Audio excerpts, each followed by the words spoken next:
Hello, আসসালামু আলাইকুম। প্রথমে আমাদেরকে বিকাশ অ্যাপে যেতে হবে। বিকাশ অ্যাপটা খোলার পর আমরা দেখতেছি এখানে পে বিল। পে বিলে ক্লিক করতে হবে। পে বিলে ক্লিক করার পর আমরা এখানে দেখতেছি রিসিপ্ট অ্যান্ড টোকেন একটা অপশন আছে। আরেকটা হচ্ছে পে বিল হিস্টরি। প্রিপেইড মিটারের জন্য আমরা ক্লিক করতে হবে রিসিপ্ট অ্যান্ড টোকেন অপশন। এই জায়গায় রিসিপ্ট অ্যান্ড টোকেনে ঢোকার পর আমরা এখানে দেখতেছি উপরে ২ টা অপশন, একটা বিল রিসিপ্ট আরেকটা হচ্ছে ডান পাশে প্রিপেইড টোকেন লেখা। প্রিপেইড টোকেনে ক্লিক করতে হবে। প্রিপেইড টোকেনে ক্লিক করার পর এখানে আমরা দেখতেছি একটা খালি জায়গা ইন্টার মিটার নাম্বার। এই জায়গায় আমরা আমাদের মিটারের নাম্বারটা দেব।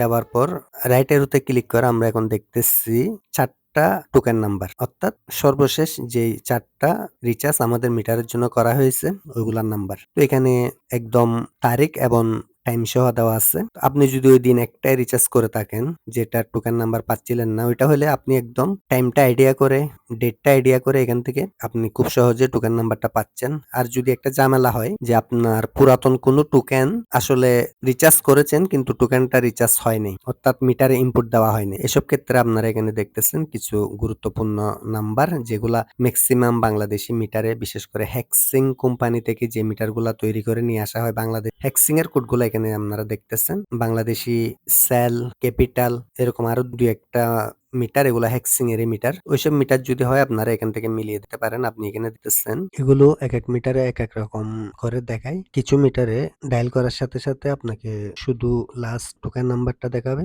এই মিটারটাতে আমরা দেখি কিরকম দেখায়। প্রথমে 830, এরপর এন্টার দিলাম নীল বাটনটা। এখানে দেখতেছি প্রথমে দেখাচ্ছে ডেট, অর্থাৎ লাস্ট কত তারিখে রিচার্জ হয়েছে, এরপর দেখাচ্ছে টাইমটা, কয়টার সময় এন্ট্রি দেওয়া হয়েছে, এরপর অ্যামাউন্ট দেখাচ্ছে কত টাকা, এরপর আসছে যে গত সিরিয়াল নাম্বারটা, গত টোকেন নাম্বারটা আরকি, যে টোকেনটা এন্টার করা হয়েছিল।